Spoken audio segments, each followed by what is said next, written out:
తెలంగాణ రాజ్ భవన్ లో చోరీ జరిగింది. ఈ చోరీ వార్తలు కలకలం రేపుతున్నాయి.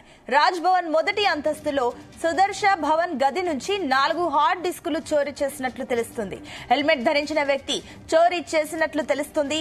ఈ నెల 14న జరిగే హార్డ్ డిస్కుల్లో రాజ్ భవన్ వ్యవహారాలతో పాటుగా కీలకమైన రిపోర్ట్ల ఫైల్స్ ఉన్నట్లు సమాచారం.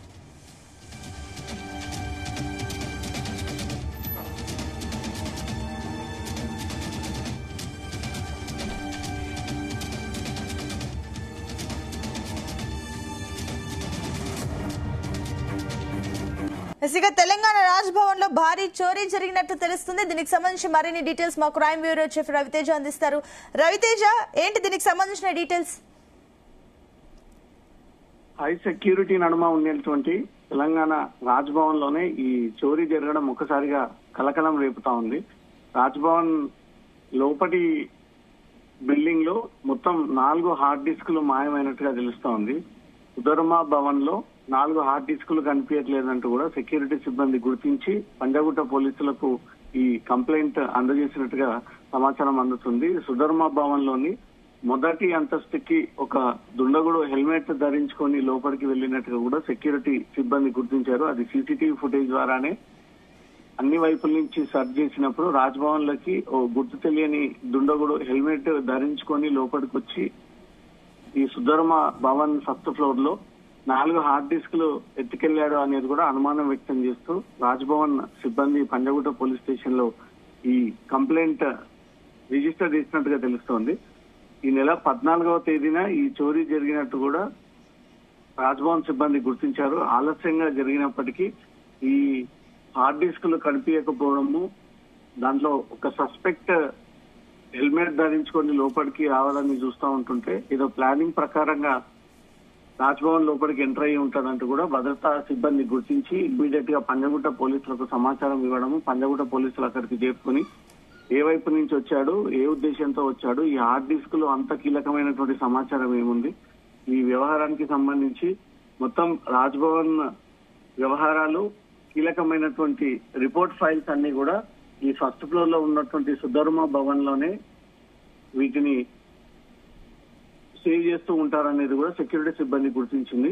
ఈ గతంలో ఏదైనా రాజ్ భవన్ లో పనిచేస్తున్నటువంటి ఉద్యోగి అయి ఉండొచ్చా, ఎందుకంటే పక్కగా ఫస్ట్ ఫ్లోర్ ఈ రూమ్ లోనే ఈ హార్డ్ డిస్కులు ఉంటాయి. అదంతా కూడా రాజ్ భవన్ కి సంబంధించినటువంటి ఆపరేషన్స్ కి చెందిన డేటా అంటూ మాత్రం గుర్తించి అతను గతంలో పనిచేసినటువంటి వ్యక్తి అయి ఉండవచ్చు అనేది కూడా కొన్ని అనుమానాలు వ్యక్తం అవుతుంది. చాలా హై సెక్యూరిటీ ఉంటుంది. సాధారణంగా అపాయింట్మెంట్ ఉన్నటువంటి వ్యక్తి రాజ్ భవన్ లోపలికి వెళ్లాలంటే కూడా అనుమానం తనిఖీలు చేసి అతను ఏ పర్పస్ పైన వచ్చాడు, ఎక్కడి నుంచి వచ్చాడు, ఏ ఉద్దేశంతో వచ్చాడు అంటూ కూడా రాజ్ భవన్ సిబ్బంది ఎప్పటికప్పుడు పసిగట్టి వీళ్ళందరినీ కూడా అనుమతించి లోపలికి పంపించాల్సి ఉంటుంది.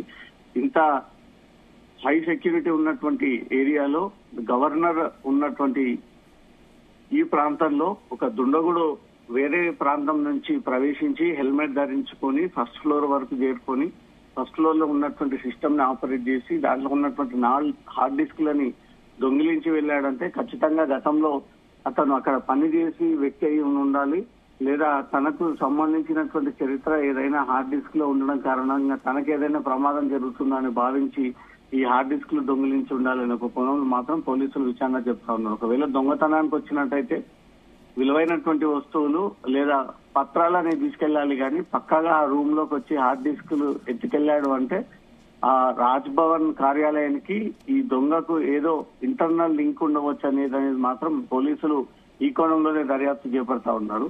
ఇతను రాజ్భవన్ ప్రాంతం వరకు ఎట్లా చేరుకున్నాడు, ద్విచక్ర వాహనం మీద చేరుకున్నాడా, లేదా ఎవరైనా హెల్ప్ చేసి అతని కారులో తీసుకొచ్చారా, ఒక్కడితో అసాధ్యమైనటువంటి పని. రాజ్భవన్ అవతల వైపు ఇంకొకరిని పెట్టి ఇతను గోడ దుంకి లోపలికి పోయి ఈ హార్డ్ డిస్కులు ఎత్తుకోవచ్చి ఉండవచ్చు అనేది కూడా 14వ తేదీన ఈ కేసు రిపోర్ట్ అయితే ఇప్పటి వరకు పోలీసులు రాజ్ భవన్ చుట్టుముట్టు ఉన్నటువంటి సీసీ కెమెరాలన్నింటిని కూడా పరిశీలించారు. ఆ సీసీటీవీ కెమెరాలో కూడా తను ఒక్కడే గోడ దూకి లోపలికి ప్రవేశించి నేరుగా ఈ సుధర్మ భవన్ కి చేరుకొని ఫస్ట్ ఫ్లోర్ లో ఉన్నటువంటి సిస్టమ్ ఆపరేటివ్ అంతా కూడా తను ఆన్ చేసి దాంట్లో ఉన్నటువంటి హార్డ్ డిస్కులు, మిగతా హార్డ్ డిస్కులు మొత్తం 4 హార్డ్ డిస్కులు తను స్వయంగా ఎత్తుకెళ్లినట్టుగా కూడా పోలీసులు గుర్తించి అతడు ఏ ప్రాంతం వైపు వెళ్లిపోయాడు అనేది కూడా పోలీసులు జల్లెడబడుతున్నట్టుగా తెలుస్తుంది. రాజ్భవన్ సెక్యూరిటీ భద్రతా లోపం కూడా కనబడతా ఉంది.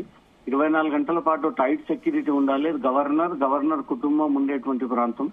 ఒక దుండగుడు ఈజీగా గోడ దూకి లోపలికి వెళ్లి హార్డ్ డిస్కులు తీసుకొచ్చేటువంటి ప్రయత్నం చేశాడంటే అక్కడ సెక్యూరిటీ లోపాలు, సెక్యూరిటీ అలర్ట్ గా లేకపోవడము, సెక్యూరిటీ ఫెయిల్యూర్ అనేది మాత్రం చాలా క్లియర్ గా కనబడతా ఉంది. కాబట్టి ఇప్పుడు పంజాగుట్ట పోలీసులు నమోదైనటువంటి కేసు పైన ఈ కేసుని దర్యాప్తు చేపడుతూ హార్డ్ డిస్క్లతో పాటు ఇంకా ఏవైనా గవర్నర్ కార్యాలయంలో విలువైనటువంటి వస్తువులు పోయి ఉండవచ్చు అనే దానిపై మాత్రం పూర్తిగా విచారణ జరుపుతా ఉన్నారు సునీత. అయితే రవితేజ, అటు పాక్ స్లీపర్ సెల్స్ యాక్టివేట్ అయిన ఈ సమయంలో అటు రాజ్ భవన్ లో ఈ హార్డ్ డిస్క్ లో మిస్ అవ్వడాన్ని ప్రభుత్వం ఏ రకంగా చూస్తుంది? టెర్రర్ లింక్ కోణంలో ఈ కేసుని విచారణ జరిపించేటువంటి అవకాశం కూడా ఉంది. గవర్నర్ కార్యాలయం రాష్ట్రంలో ఉన్నటువంటి ప్రతి ఆపరేషన్స్ కి సంబంధించి కేంద్రానికి సమాచారం ఇచ్చేటువంటి కార్యాలయం కాబట్టి ఇటు 2 తెలుగు రాష్ట్రాలు అనుకోవచ్చు, ఇటు తెలంగాణ ఒక రాష్ట్రానికి సంబంధించి ఈ ఆపరేషన్ సింధూర్ గాని, ఇక్కడ ఉండటం జరుగుతున్న మూవ్మెంట్స్ గాని, ఇటీవల పట్టుబడ్డటువంటి ఐసిస్ ఉగ్రవాదుల కదలికలు గాని, హైదరాబాద్ లో ఉన్న రోహింగ్యాలు, బంగ్లాదేశీయులు, ఈ చాలా మంది డేటా అంతా కూడా గవర్నర్ కార్యాలయంలో ఎక్కువగా ఇది స్టోర్ అయి ఉంటుంది. ఎప్పుడు కేంద్రం అడిగినా ఇవి అన్ని కూడా కేంద్రానికి అందజేయాల్సినటువంటి బాధ్యత రాజ్భవన్ కార్యాలయానికి ఉంటుంది. కాబట్టి ఈ డేటానే పక్కాగా దొంగిలించాలని ఒక ప్లానింగ్ తోటే ఆ గోడ దూకి లోపలికి వెళ్లడం చూస్తా ఉంటుంటే తీవ్ర అనుమానాలు వ్యక్తం అవుతా ఉన్నాయి. ఒక దొంగకు ఈ హార్డ్ డిస్క్లతో ఏం సంబంధం? ఒక దొంగ ఈ హార్డ్ డిస్కులు తీసుకెళ్లి ఏం చేసుకుంటాడు? దాంట్లో ఉపయోగపడేటువంటి డేటా ఉంది కాబట్టి ఆ డేటాని డిస్ట్రాయ్ చేయడం కోసమే ఈ దొంగ గోడ దూకి లోపలికి వెళ్లాడు అనేది కూడా పోలీసులు గుర్తించారు. కాబట్టి తన మైండ్ ఇంటెన్షన్ ఏంటి? ఈ హార్డ్ డిస్క్ లో ఏదైనా కీలకమైనటువంటి సమాచారం, రాష్ట్రానికి చెందినటువంటి ఏదైనా ఉగ్ర లింకులు, లేదా తన డ్యూటీకి సంబంధించి ఏవైనా దాంట్లో ఫుల్ఫిల్ అయి ఉండడము, వీటన్నిటినీ అనేక కోణంలో ఈ హార్డ్ డిస్కులు ఎత్తుకాల్సినటువంటి అవసరం ఒక వ్యక్తికి ఎందుకు ఏర్పడింది అనే దానిపై కూడా హార్డ్ డిస్క్ లో ఏమేం స్టోరేజ్ ఉంటుంది, రాజ్భవన్ కి చెందినటువంటి పత్రాలు, కీలకమైనటువంటి డాక్యుమెంట్లు దాంట్లోనే ఉంటుందా? ఒకవేళ ఇది చోరీకి గురైతే రాజ్భవన్ కి ఏదైనా నష్టం జరుగుతుందా? అవతల వ్యక్తికి ఏదైనా దీనిపైన లాభం జరిగేటువంటి అవకాశం ఉందా అంటూ కూడా పోలీసులు అక్కడ రాజ్భవన్ లో ఆపరేట్ చేస్తున్నటువంటి అడ్మినిస్ట్రేషన్ టీమ్ అంతా కూడా ఇప్పటికీ క్వశ్చన్ చేసినట్టుగా తెలుస్తోంది. ఈ 4 హార్డ్ డిస్కులలో ఏ రకమైనటువంటి ఫైల్స్ ని సేవ్ చేసి పెట్టారు, ఏవైనా సీక్రెట్ ఫైల్స్ బయటికి రానటువంటి వాటి డేటా దాంట్లో సేవ్ అయి ఉందా? ఒకవేళ ఆ రకమైనటువంటి కీలక పత్రాలకు చెందినటువంటి ఈ హార్డ్ డిస్క్ మిస్ అయితే మాత్రం రాజ్భవన్ కి థ్రెటనింగ్ ఉండేటువంటి అవకాశం ఉంది. కాబట్టి వచ్చినటువంటి వ్యక్తి ఎవరు, ఏ ఉద్దేశంతో తీసుకెళ్లాడు, ఈ హార్డ్ డిస్క్ల వల్ల అతనికి ఏం ఉపయోగం అనే దానిపై మాత్రం ఈ దొంగతనాన్ని చేసి అనంతరం అతను హార్డ్ డిస్క్ తీసుకుని ఎటువైపుగా వెళ్లాడో ఆ రూట్ అంతా కూడా పోలీసులు ఇప్పటికీ సీసీటీవీతో జల్లెడబడుతున్నట్టుగా తెలుస్తోంది. Right Raviteja, thank you.